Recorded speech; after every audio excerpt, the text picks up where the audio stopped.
ऐसे में भुखमरी में, तकलीफ में, मान सम्मान स्वाभिमान के लिए लोग बीबी मौर्य साहब के साथ चले, अचार से रोटी खाके चले, गुड़ से खाके चले, छाछ से खाके चले, और वो भी नहीं हुआ तो नमक के पानी में रोटी को चूर के खाके चले।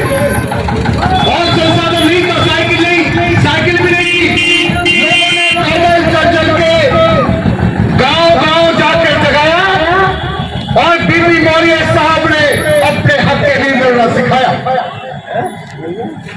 अगर बीबी मौर्य साहब के साथ हापुड़ के लोग नहीं चलते तो 100 किलोमीटर दूर के जवान या जाता खुद की जाति बताने के लायक नहीं थे।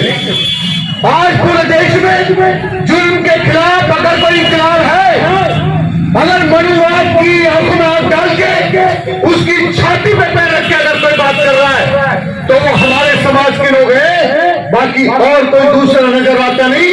सबकी जवानों पे ताले लग गए हैं, लोग महलों में है, लोग डरे बैठे हैं, सदमे में है।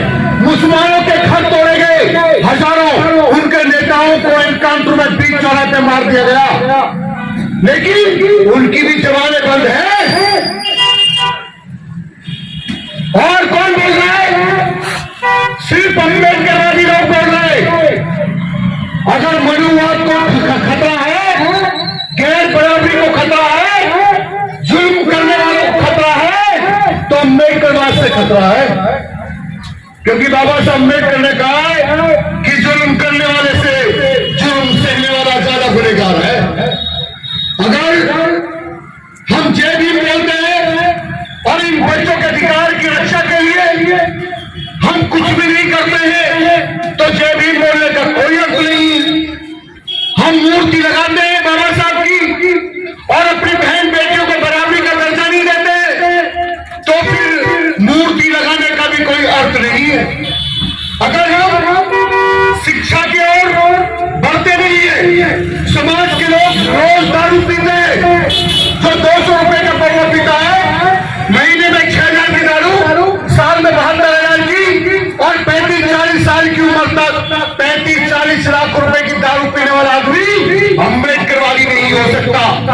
जो आदमी गवर्नमेंट जॉब में है, अगर 2,000 की दारू बैठ के पी जाता है और 2,000 रुपए खर्च कर देता है दारू में और फोटो लगाता है बाबा साहब की, तो ऐसे पाखंडी, ऐसे निकृष्ट भ्रष्ट लोग, ऐसे ही लोग बाबा साहब के मिशन के लिए खतरा है। आपको ऊपर उठना होगा इन सारी चीजों से, पाखंड अंधविश्वास से ऊपर उठना होगा। अगर संसार में कोई देवी है तो माँ है जो बच्चों को पैदा करती है। 360 हड्डियां टूटने का वो दर्द महसूस करती है, तो बच्चे को पैदा करते समय तो बच्चे के दर्द को माँ के अलावा कोई नहीं समझता। अगर दूसरा कोई समझता है तो बाप है जो उसको पालने की जिम्मेदारी उठाता है। अगर बच्चा पैदा चलना सीखता है तो माँ अपने बच्चे को गिरने के पहले उठा लेती है, कलेजे से लगा लेती है, चोट लग जाए तो सीने से लगा के उसका रोना बंद कर देती है। ये रिलेशन आपको पत्थर और इंसान के बीच नहीं मिलेगा, ये रिलेशन माँ और बच्चे के बीच मिलेगा। अगर कोई देवी है इस संसार में तो वो माँ है जो तुम्हें पैदा करती है, और कोई देवता को भगवान है तो बाप है जो तुम्हारे जीवन की रक्षा के लिए अपने आप को गिरवी रख देता है। किसी के आगे हाथ जोड़ने पड़े आपकी फीस भरने के लिए, हाथ तो जोड़ना छोड़िए, अपना सर उसके कदम पर रखने को तैयार हो जाता है। वो है भगवान इस देश में। लेकिन इस देश में राज कौन कर रहा है? निकृष्ट भ्रष्ट लोग, इंसान के दुश्मन लोग, खाना बदोश लोग, इंसान को डरा के धमका के बहका के खाने वाले लोग, भय भूत प्रेत आत्मा परमात्मा स्वर्ग नरक का निर्माण करने वाले लोग अब पत्थर में भगवान बताते हैं, जानवर में भगवान बताते हैं और इंसान में नीच बताते हैं। ऐसे लोगों के हाथ में देश है, जबकि इस देश के असली मालिक कौन? हम लोग। इंसान के जीवन को आसान बनाने वाले कौन? हम लोग। हमारे पूर्वज आज भी घर हम बनाते हैं, ईंट हम बनाते हैं, रोड हम बनाते हैं, नाली नदी नहर हम बनाते हैं,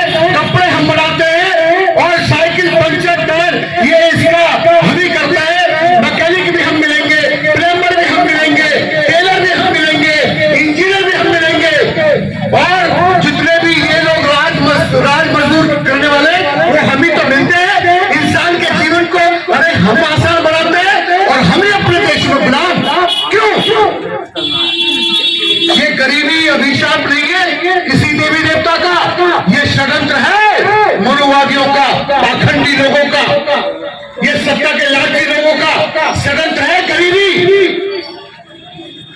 जिस दिन आप लोग पाखंड से, अंधविश्वास से ऊपर उठ जाओगे, जिस दिन अपनी माँ में देवी और बाप में देवता भगवान देखने लगोगे, जिस दिन आप स्कूल, कॉलेज, यूनिवर्सिटी की तरफ चले जाओगे, उस दिन तुम इस देश की सबसे बड़ी पंचायत के मालिक बन जाओगे। तुम्हारे हाथ में तुम्हारे बाबा साहब का संविधान होगा, उस दिन ये संविधान लागू हो सकता है। ये संविधान हमारा है, लेकिन दुश्मन के हाथों में है। कब तक रहेगा ये संविधान के हाथों में? जब तक हम जीवन का मोल नहीं समझेंगे, जब तक हम इंसान होने का कारण नहीं समझेंगे, जब तक हम अपने महापुरुषों की संस्कृति को, अपनी सभ्यता को नहीं जानेंगे, जब तक हम अपने इतिहास को नहीं जानेंगे। हमें जो नीच बताता है वही नीच है। जो इंसान को नीच बताए वो नीच है, जो इंसान में भेद फैलाए वो नीच है। जहां ऊंचा नीचा हो जिस धर्म में, वो धर्म नहीं, पाखंड है, लूटने का धंधा है। जो डरा के खाए वो नीच, जो धमका के खाए वो नीच, जो बहका के खाए वो नीच, जो साम दाम दंड भेद छल कपट करके खाए वो नीच, जो लुटिया घटिया बिटिया बेटी भी देके जो सत्ता में जाता है वो नीच है। अंग्रेजों को बेच के देने वाले लोग जमींदार बने, मुगलों को बेच के देने वाले लोग ही जमींदार बने। उनके हाथों में देश है, ये देश हमारा है, हम मालिक हैं इसके।